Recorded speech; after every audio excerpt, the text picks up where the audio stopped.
What's up, everybody? Welcome back to another revisit today. And this one was one that you guys have been requesting for a while, but I've been kind of putting off because of how difficult it is. And that is saving Sergeant Johnson. But not just saving him, we're saving him all the way. Which means we are actually gonna, actually get him all the way to the frigate during the Warthog run. So, saving him is basically pretty straightforward.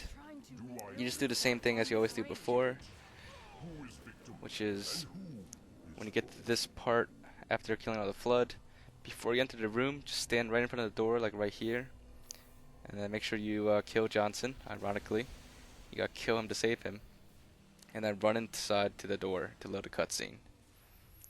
If you did it correctly, in the cutscene, you'll be able to see Johnson already, actually. A duplicate, at least. Yank me, Chief. I'm not gonna lose her, too. Now, all you have to do from this point on is just play the rest of the mission as normal. We're going to show the whole cutscene because you do get to see a little bit more of Johnson in the cutscene. The Johnson that you saved. Essentially, you're cloning Johnson at this part, because there are now technically two Johnsons. I don't know which one you would call the original. Technically, the one out there is the original Johnson, and this one here is the duplicate. So really, Guilty Spark killed the clone. Technically speaking. Deal with it. Will destroy this installation. Unacceptable! Unacceptable! Absolutely unacceptable! Alright, now this part, sometimes if you do it correctly, you can already see Johnson in the back. It just really depends on where you kill him before you run into the cutscene room. But basically during this part, in the background, you can kind of see Sergeant Johnson. He won't attack Guilty Spark, or he won't do anything else in the cutscene at all.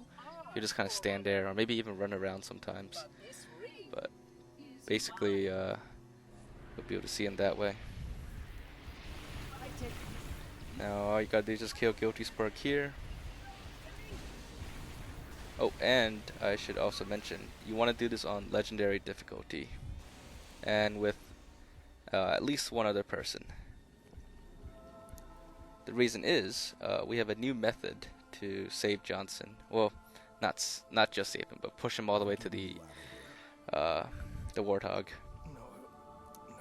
In our old video, and all the other old methods way back, the way to save Sergeant Johnson was you had to melee him, keep whacking him, or push him all the way to the Warthog.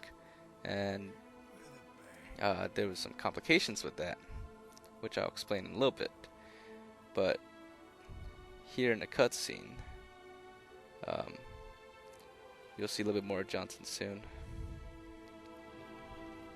Now while we wait for that to show up, let's go for a quick pun. Chief. So I got fired from the calendar factory because all I did was I took a day off. Thanks for your applause, guys, Anyways, right after this part, we should be seeing a little bit more of Johnson.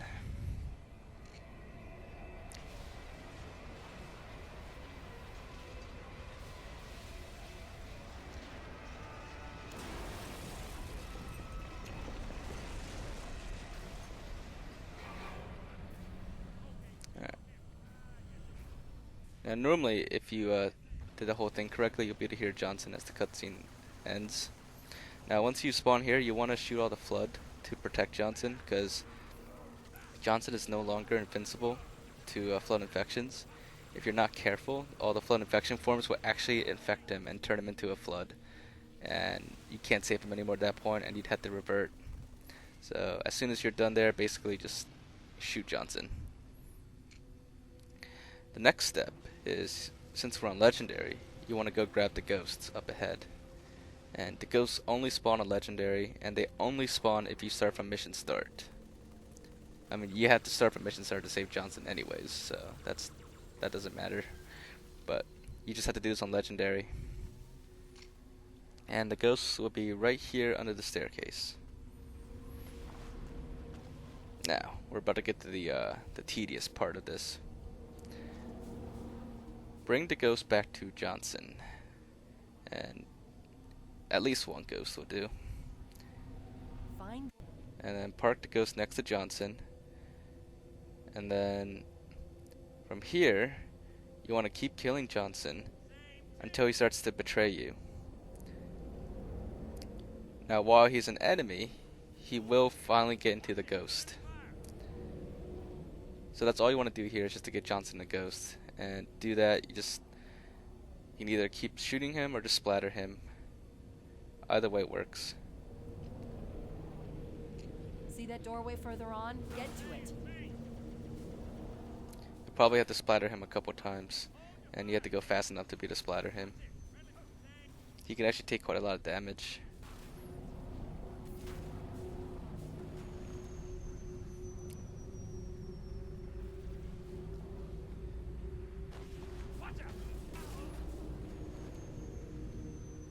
Alright, you'll know he's betraying you because he'll start shooting you.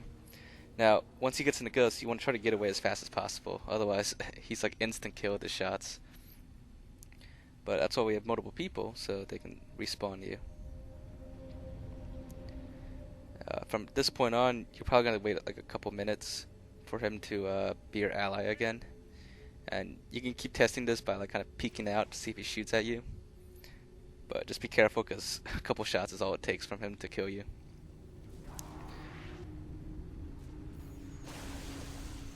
Now Johnson is not gonna... See, in the original method, when you keep pushing him, the problem is he's gonna keep running back to this room. And that's what makes it hard. Because you have to melee him perfectly, or else he'll keep running back. If you miss one melee, he'll just run back, and it could take forever. It'd be really frustrating. So the reason why we need to get him in the ghosts is because once he's in the ghost, he's not going to keep driving back. And you can keep meleeing him in the ghost. In fact, it actually pushes him faster in the ghost. Now if he falls out of the ghost, usually he'll get back in. If not, then you have to revert to last checkpoint. But otherwise, just basically keep meleeing him in the ghost.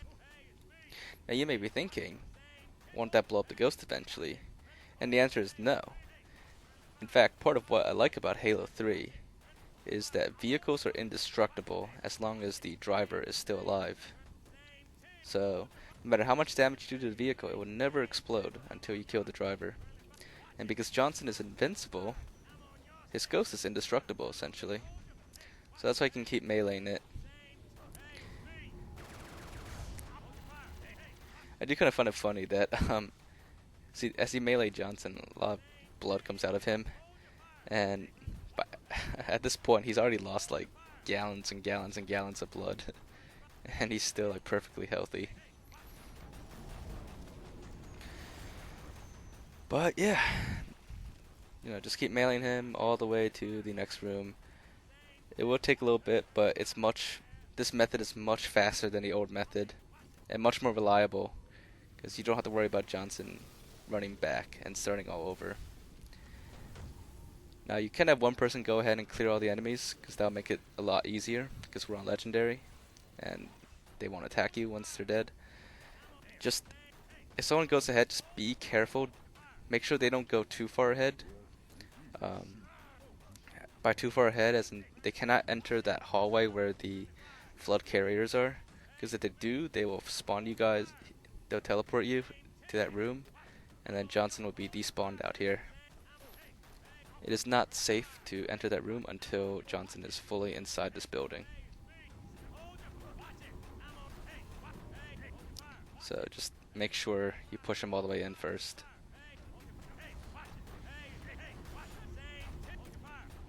Alright, at this point, it probably is okay to go on ahead. But if you want to play it absolutely safe, then push Johnson all the way.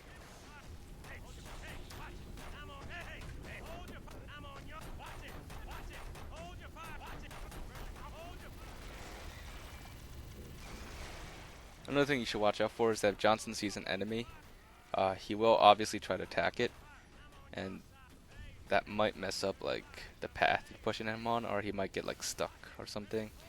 So that's why you do want to try to clear out the enemies first. Don't let this ring be the end of us. Otherwise, you know, he might try to do like some crazy things. But other than that, for the most part, Johnson stays pretty still in the Ghost. Sometimes he'll move around, but should be fine. Once you get him in this room, you can come out here and grab the Warthog. It will save you a lot of time if you bring the Warthog to him at this point. So just drive it in. Now to get him into the Warthog, you need to get him out of the Ghost first. Once you get him out of the Ghost, you want to move the Ghost away from him so he doesn't get back in.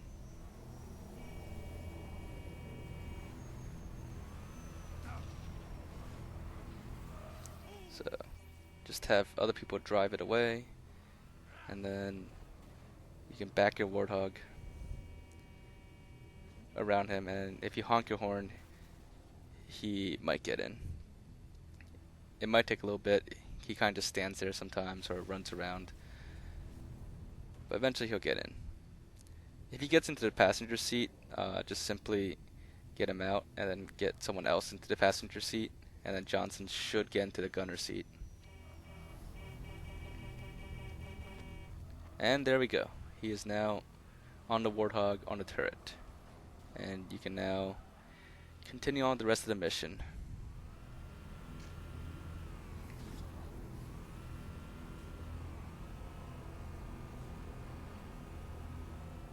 At this point, if I were you, I would go straight for a checkpoint, because if you mess up and lose and have to go back at checkpoint, then it's going to be kind of a hassle to get Johnson back on again, and be pretty frustrating too. Now, in case you were wondering, the total time it took to push Johnson all the way there was about, like, without fast forwarding, it was about like 15-20 minutes. So it's not too bad. It's definitely a lot faster and more reliable than the old methods. So that's the purpose of this revisit, is to introduce you to a new method to push Johnson. And obviously that is with the Ghost, because that prevents Johnson from running all the way back to the start of the map, which is extremely annoying when he does that. The dawn is close. We can make it. Plus, when you melee the Ghost, you push it a lot more than if you melee Johnson himself. And it goes even faster when two people melee the Ghosts. Anyways, for the rest of this video, we're just gonna finish the final level of Halo 3 with Johnson on our gunner seat. I do want to point out an interesting thing is that compared to when you have Arbiter on a turret, when you play by yourself, I don't know if like this is pretty much anecdotal, but I feel like Johnson is like a lot more aggressive on a machine gun turret than Arbiter is. Like, he really unloads on a lot more enemies. And I don't know if I think he might be a lot more accurate too, and might even do a little bit more damage. I'm not positive though. It just seems like Johnson's a lot more, I don't know, aggressive for the turret. Maybe just my imagination, I don't know. Halo's ripping itself apart.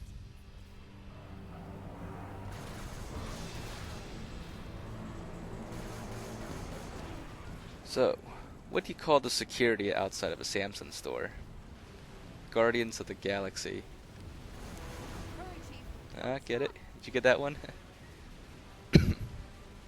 I actually just read that on this website, and I thought it was pretty clever. Anyways, to save a little bit of time, because this video is already kind of getting long, I'm going to fast forward a little bit. 100%, Chief. One thing to keep in mind about Johnson on a Warthog is, which you'll see in just a second, but if you flip the Warthog and he falls out and you get back in, it's going to be kind of hard to get him back into the Warthog. He doesn't automatically like teleport to the turret like Arbiter does. So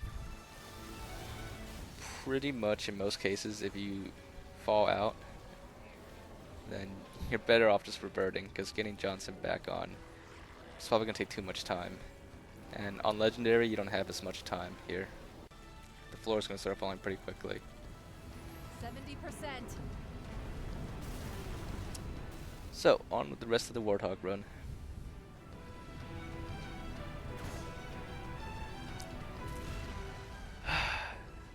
Does anybody know sign language? It's pretty handy from what I hear.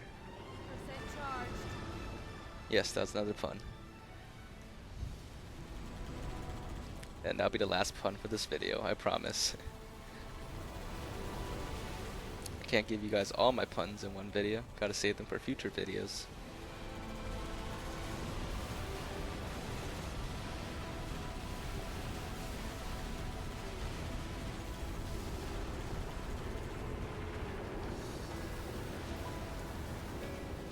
Alright.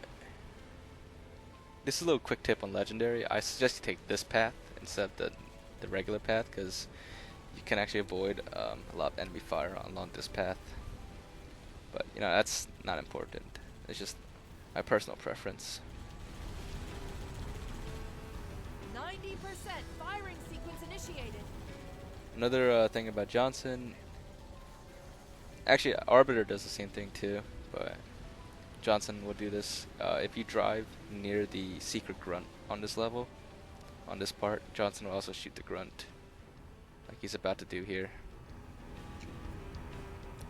So there's the secret grunt, and Johnson just shot the grunt. Poor grunt. Anyways, time to finish this mission. Floor it, right into the hangar. And here we go.